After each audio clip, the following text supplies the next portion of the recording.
The year is 2022. Virtual reality has progressed by leaps and bounds, and a massive online role-playing game called Sword Art Online has just launched. Kirito is among the lucky few who got their hands on the first shipment of the game. He logs in to find himself, with 10,000 others, in the scenic and elaborate world of Aincrad.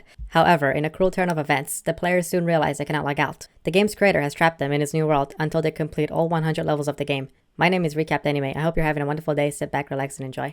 The story begins with Kirito putting on his VR headset and logging into the game of Sword Art Online. He runs around excitedly when he is seen by another player. He runs after Kirito, stopping him to ask for his help, as Kirito is an experienced player, having beta tested the game. Kirito agrees and takes him to an area with boars.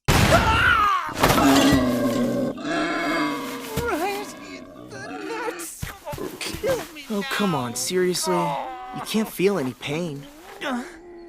After some guidance from Kirito, Klein manages to beat the boar, happy having achieved such triumph only to find out it is among the easiest monsters within the game. Some time passes as they sit and talk while taking in the scenery. Kirito expresses how real the game feels. Klein tells Kirito that he has scheduled a pizza that is about to be delivered, and so he has to log off, and that he asks if Kirito wants to join him and his clan later on, to which Kirito looks reluctant and apologizes for not accepting. Klein thanks Kirito and tries to log out, only to find out that it doesn't work. Kirito explains that it is impossible to take off the headset while in the game. Only those in the real world are able to take it off them. Klein concludes that it must be a bug, but Kirito hesitantly says that it cannot be a bug, and wonders as to why the developers did not make any announcements. Just then, a bell rings and all of the players are teleported into a single arena. The developer appears and tells all the players that the logout button is not a bug, rather it is a feature. He further explains that nobody is allowed to leave the game and nobody on the outside world can take off the headgear, and if they do, it will result in the player dying both in-game and real life. On top of that, if the player dies in the game,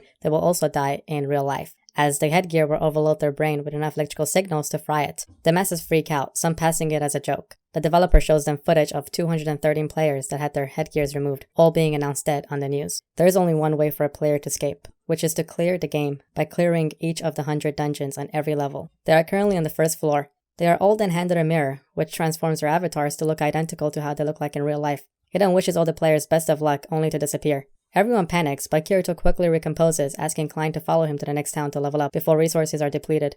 But Klein politely declines as he wishes to remain with his friends. Kirito heads out, vowing to beat the game.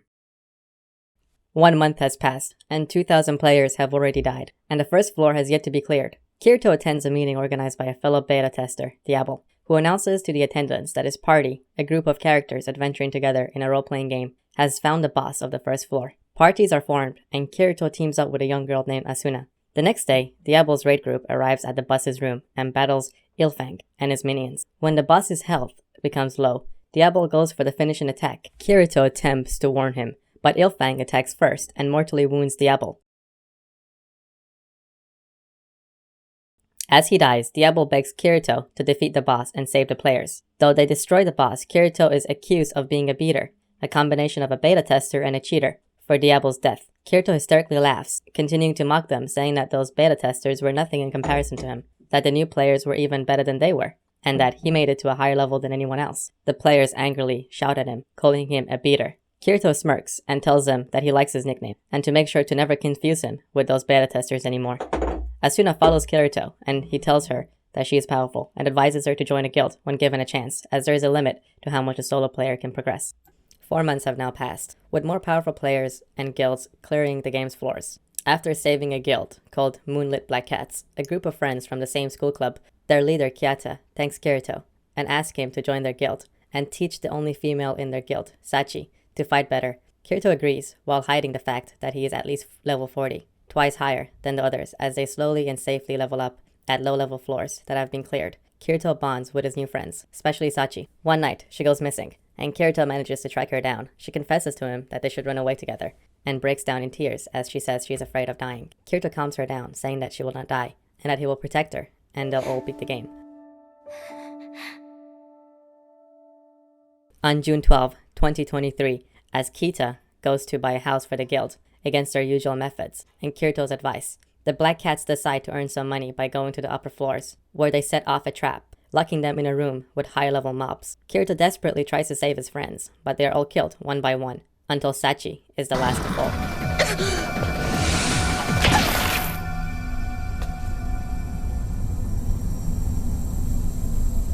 Blaming himself over his friend's death, including Kyoto, who committed suicide upon learning what had happened. Kirito goes on a suicidal quest upon learning a rumor that there is a way to revive the dead. On December 24, 2023, Argo, the informant, reveals to Kirito the location of a special boss named Nicholas, the Renegade, who has an item that can revive the dead. As Kirito heads there, he is followed by Klein and his guild, who fears for his safety. They are soon surrounded by the Holy Dragon Alliance guild, who are also there after the item.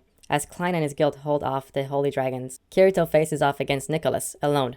But much to his distraught, Kirito discovers the item can only revive the dead within 10 seconds after their death. To Kirito's surprise, he receives a recorded message from Sachi, sent to him on Christmas Eve, in the event of her death. Sachi tells Kirito not to blame himself over her death, and that he should continue living to be free from the game. As she ends the message by humming Rudolph the Red-Nosed Reindeer before saying goodbye, Kirito sadly cries.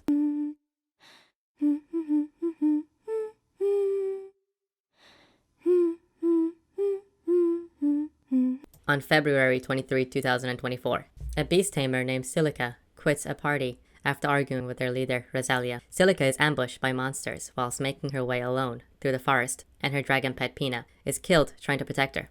As Kirito saves her, he tells Silica of an item at the Hill of Memories on the 47th floor that can revive her pet within 3 days after its death. Offering to accompany her there, as they spend time together, Kirito warns Silica of orange players who attack other players, and red players, who are players who have killed others. As they speak, someone is eavesdropping on their plans. They make their way towards the Hill of Memories the next day. Kirito tells Silica about his younger sister, who is actually his cousin, who she reminds him of.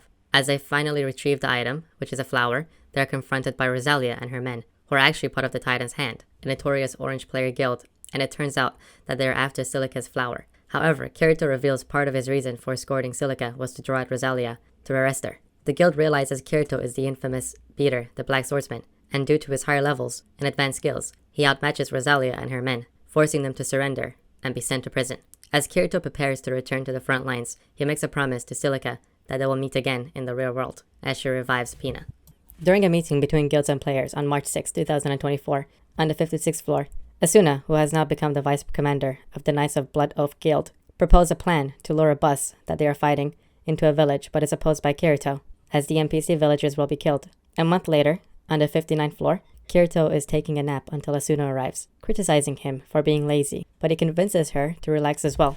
To thank him for guarding her while she was asleep, Asuna decided to buy lunch for him at a town on the 57th floor. However, they discover the player has been killed, hanging outside the church, impaled by a spear. As they both investigate, Kirito wonders how the player was killed in a safe zone unless he was dueled by another player, or someone has found an exploit to kill players. Yuriko, a girl who was a friend of the victim, saw someone behind Kane's before he was hanged. Asuna and Kirito head towards Egil's shop to help them find clues on the murder weapon, which Egil learns is a custom-made weapon by a player named Grimrock. Explaining what they discovered to Yuriko, she reveals how she and Kane's are related to Grimrock. 6 months ago, she, Kane's, and Grimrock were part of an 8-man guild called the Golden Apple, led by Griselda, Grimrock's in-game wife. One day, the guild acquired a rare ring and voted whether to use it or to sell it, with 3 members, Yuriko, Kane's, and Schmidt, now a member of the Holy Dragon Alliance, voting to use it. Griselda went out to sell the ring, but was killed. Yuriko believes the killer is targeting the 3 of them, as he suspects they were involved in Griselda's death.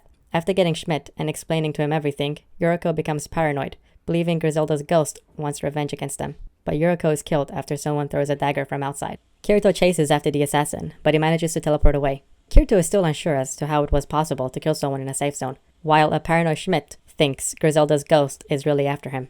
After accidentally seeing a drop sandwich vanishing, and talking with Asuna about the game's marriage system, which allows both couples to share each other's inventory, Kirito finally figures out how Yuriko and Kane's died, and who is Griselda's real killer. It turns out Yuriko and Kane's are still alive, and tricked people into thinking they were dead by using damaged armor that will eventually disappear along with teleport crystals at the same time to make it look like they died. Yuriko and Kane's confront Schmidt at Griselda's grave as they are investigating who Griselda's killer is. After Schmidt explains he had no part in Griselda's death, the 3 of them are surrounded by the notorious player-killing guild, the Laughing Coffins, who has come to kill them.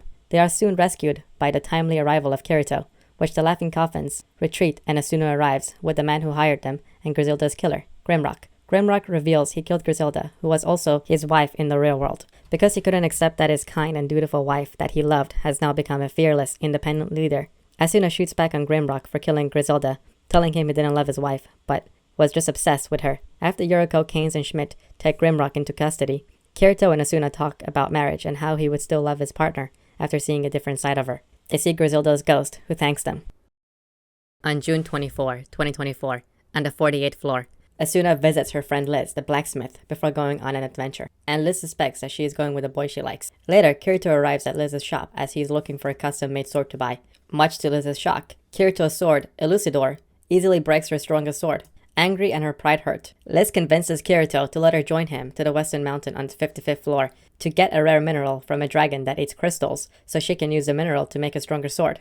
As they arrive at the Western Mountain, Kirito advises Liz to hide as he fights the dragon. However, she ignores his advice when she comes out when she thinks the dragon is almost defeated. The dragon blows her into a deep pit, and Kirito jumps in to save her. While they both survive, they can't get out of the pit and are forced to sleep there for the night. Liz asks Kirito to hold her hand while they sleep, which brings her to realize that she can feel another person's warmth even though they are just data. She also realizes that she has feelings for him. The next morning, Kirito discovers that the mineral they are seeking, a crystallite ingot, which is found in the dragon's nest. The dragon then returns and Kirito grabs Liz with him as he stabs the dragon's back, forcing it to carry them out of the hole before jumping out. Now safe with the mineral, Liz manages to create a new sword for Kirito, called the Dark Repulsor. She asks Kirito to use her as his exclusive blacksmith, and is about to confess to him when a worried Asuna arrives. Realizing Kirito is the boy Asuna likes, Liz excuses herself from them. As Liz cries over her heartbreak, Kirito finds her and tries to comfort her. Accepting her predicament, Liz promises to help Kirito as his only blacksmith if he promises to win the game and free them all. While on the 74th floor, Kirito comes across a ragu rabbit, a rare animal with top-grade meat. But since he can't cook well, Kirito decides to sell it to a Jill. Just then, Asuna arrives and tells them that she has mastered her cooking skills, and so Kirito decides to give her the meat in exchange for cooking it and eating it together. But just then Korodil, Asuna's escort, who was sent by the Knights of Blood to permanently escort her, as the guild has a policy to protect all higher-level members, is against Asuna inviting Kirito to her home, his reasoning being that he is a beater. Asuna ignores him, but Korodil is unhappy and shows dislike towards Kirito being around. The next scene follows with Asuna and Kirito arriving at her house, and she proceeds to cook the meat. They warm to one another and discuss how the 2 years have gone past since they were trapped in the game, and many players seem to have accepted living in the game and making it their reality, with only less than 500 active players trying to clear the floors. They agree to party up and explore the dungeons at the 74th floor, despite Kirito's hesitance. However, it turns out that Korodil was following Asuna in order to prevent her from meeting up with Kirito. To settle things, he challenges Kirito to a duel, where if he wins, Korodil will leave Asuna alone. Kirito easily one-shots this loser and wins the duel by breaking Korodil's sword. Korodil, being the shameless loser that he is, refuses to give up, but Asuna relieves him of his duties and orders him to return to the guild headquarters to await for punishment. As Kirito and Asuna explore the 74th floor dungeon, they come across the boss room, known as the Gleam Eyes. Kirito and Asuna flee from the boss and take a break for a snack when they meet Klein and the Forikezen Guild. The army also appears, visibly exhausted from exploring the floor. They demand Kirito to give him the map he made of the floor, and despite Asuna and Klein's protest, he willingly complies with their request. Kirito, Asuna, and Klein keep exploring the floor, clearing the monsters there, just to learn that the army is confronting the boss by themselves, despite Kirito's warnings. And to make matters worse, the teleport crystals do not work in the boss's room. As the members of the army are killed, one by one, they launch themselves at the boss to protect the survivors. With no way out and clearly on the losing side, Kirito is forced to deploy a special skill of his that he has kept in secret that allows him to fight with 2 weapons, one in each hand, also known as dual wielding, which allows him to defeat the boss with a series of quick strikes. After the fight, Kirito collapses with HP almost totally depleted, just to wake up moments later, seeing Asuna in tears, who asks him to form a party with him, to which he agrees. Sometime later, Kirito and Asuna are brought before Heathcliff, commander of the Knights of Blood, who challenges him to a duel. If Kirito wins, Asuna is allowed to leave the guild and join his side, but he must join the guild instead should he loses. Kirito agrees to the terms and accepts Heathcliff's challenge. The duel between Kirito and Heathcliff is held at an arena where a large crowd has gathered. Asuna warns Kirito to be careful about fighting Heathcliff, as he has a unique skill called Divine Blade, which gives him maximum strength and defense. Heathcliff at first is able to overpower Kirito, but the tides turn when Kirito forces Heathcliff on the defensive. Just as Kirito is about to deal the winning strike, Heathcliff mysteriously manages to dodge it and defeats Kirito. Now a member of the Knights of Blood, Kirito is asked by Asuna why he never joined guilds, and he reveals what happened to his old guild. Asuna confronts Kirito and tells him she will protect him. Later, Kirito is asked by his fellow member Godfrey, to follow him and is seemingly remorseful Corridil to the 55th floor dungeons for a skill assessment. As they take a lunch break, Kirito notices, too late, that the water he and Godfrey drank contains a paralysis effect. Corridil reveals he is a member of the Laughing Coffins, and how he plans to kill both Godfrey and Kirito, while making it look like they were killed in an ambush. After he finishes off Godfrey, Corridil attempts to kill Kirito, but is saved from a certain death by the arrival of Asuna, who tracked them on her map. Asuna quickly decimates Corridil's health until critical stages. Corridil begs Asuna for forgiveness as a lie, and when Corridil is about to attack Asuna, Kirito jumps in between them, blocking the attack with his arm before killing him. Asuna feels guilty for what happened, but Kirito calms her by kissing her, telling her how much he cares about her and wants to protect her. They agree to take a break from adventuring and stay at her home for the night. Later, as he sits next to Asuna at her bed, Kirito tells of a place they can be alone together and proposes to her, which she happily accepts. Kirito and Asuna take a break at their new home in a secluded village at the 22nd floor. As the couple spends their time together, they find a lost girl in the forest. But to their surprise, the girl doesn't have a cursor above her, suggesting a glitch. After taking the girl to their home, she wakes up and claims not to remember anything, but her name is Yue, or Yui. I don't know, I'm sorry. Unable to pronounce Asuna and Kirito, just like me, she calls them Mama and Papa. Believing she got lost from her family, Kirito and Asuna decided to head to the town of beginnings on the first floor to find Yui's relatives and regain her memories before they go back to the front lines. Instead, they find a young woman named Sasha and the children she's taking care of, being harassed by the army for taxes. Asuna attacks their leader, which causes him and the rest of the army to run away. As Sasha and the children thank Asuna, Yui tells Kirito she realizes that she's never been to the town of beginnings before. A mysterious static sound then affects everyone before Yui faints.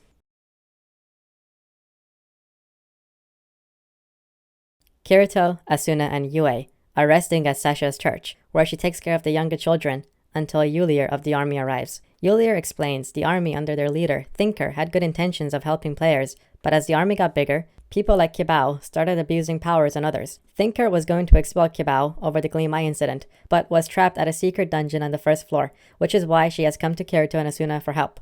With Yue refusing to stay at the church, as Kirito doesn't want to take her because it is too dangerous, she manages to convince Asuna and Kirito to take her with them. So they all set off as a group of 3 to go to the first floor dungeon to rescue Thinker. When they arrive at its location, a boss called the Fatal Sight attacks them. Kirito and Asuna order Yulier to escape together with Thinker and Yue as they fight the boss, but it is way too strong for them. As the boss is about to attack Kirito, Yue confronts the boss, who is unable to damage her due to being an immortal object, and defeats the boss. Yue finally remembers her past and reveals to Kirito and Asuna that she is an AI counselor created by the game's cardinal system, whose purpose was to monitor and counsel the players on their mental state. But on the day of the game's launch, the cardinal system refuses to allow her to interact with the players, and she was forced to watch their mental state deteriorate, and unable to do anything about it, it caused her into a state of depression, as she saw players committing suicide. She was in her depressive state until she learned about Asuna and Kirito, and was taken back by their love for each other, and their kindness towards others. And for that reason, she set out wanting to meet them.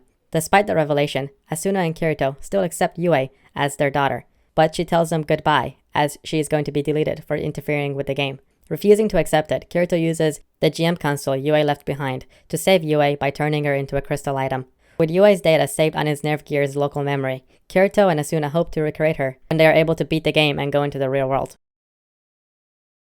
While fishing near a lake, Kirito encounters Nishida, an old man and a network security manager who oversaw the game's development, who claimed that despite honing his fisherman skills, he is unable to create delicious dishes with it. Kirito then invites him to his home for Asuna to cook the fish he just caught for them. During their meal, Nishida mentions a huge fish he tried to catch many times but failed. Thus, he asks Kirito to help him. Nishida manages to hook the fish and give the rod to Kirito to pull it away.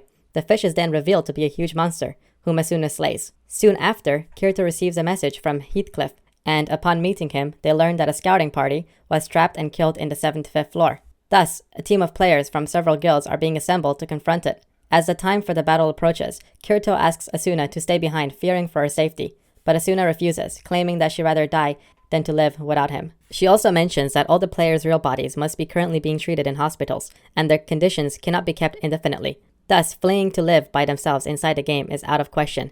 As the players enter the boss's room, they are confronted with the Skull Reaper, a powerful monster capable of killing players with one blow. Kirito, Asuna, and Heathcliff confront the creature head-on, while the others attack it from the sides. After the group defeats the Skull Reaper, suffering 14 casualties in the battle, Kirito deduces that Heathcliff is in fact Akihiko Kayaba himself, who is the developer of the game. Akihiko paralyzes everyone except Kirito, and then offers Kirito the chance to face him in a one-on-one duel, where should Kirito win, Akihiko would lock out all the remaining players. After giving his best wishes to the others, Kirito accepts the challenge,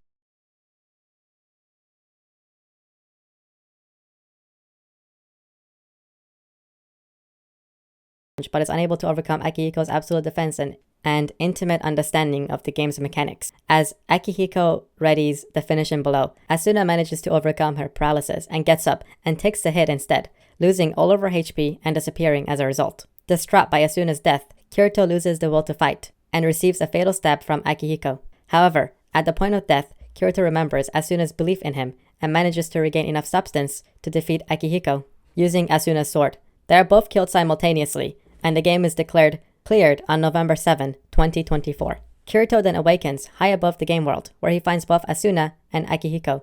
Akihiko informs Kirito and Asuna that he has locked out all the players as promised, and also explains his motives for creating sword art online before disappearing. He says that within 10 minutes, all of the game files are going to be deleted. When Kirito confronts him about why he did this, he just simply says that he doesn't know, it's been so long, that he doesn't even remember why he did this. He was basically crazy and had a god complex and wanted to make his own world. He then congratulates Kirito and Asuna for beating the game and leaves, and the game's world collapses. Asuna and Kirito tell each other their real name and kiss and talk for a little bit before Kirito finally wakes up looking very, very unhealthy. He manages to get up using all of his strength to search for the real Asuna.